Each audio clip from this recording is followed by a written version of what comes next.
Bubuk laut Cina Selatan, kicauan burung camar berterbangan. Aidilfitri bakal menjelang, sekilas memori membuka kenangan.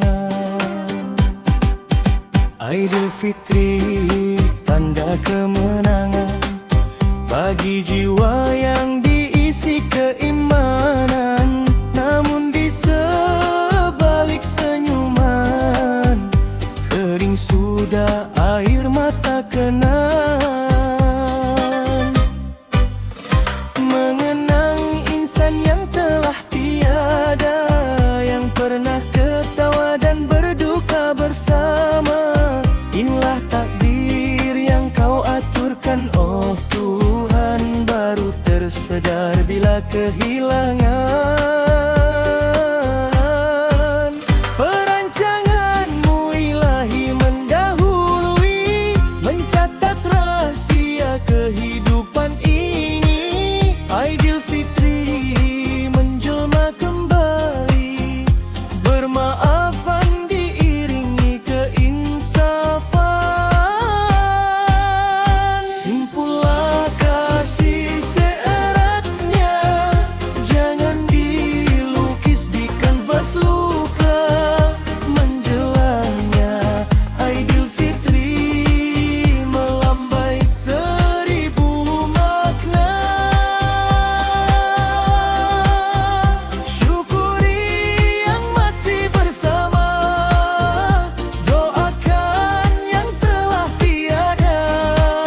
Kerana rencana Tuhan tak terduga, menitis air mata mengenang mereka.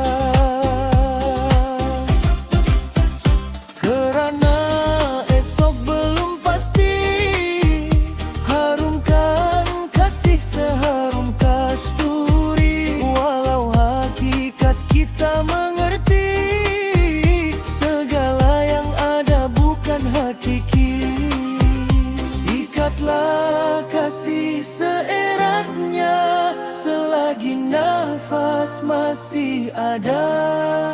Aidilfitri kembali lagi, menyatukan jiwa yang lama terpisah. Syukuri mereka yang masih bersama, doakan yang telah pergi. Hari raya indah didendangkan dalam doa dan ingatan. Aidilfitri kembali lagi, bayu laut Cina Selatan membisik kenangan. Nafasku reda akan takdirmu ilahi, maafkan segala kehilafan ini. Salam Aidilfitri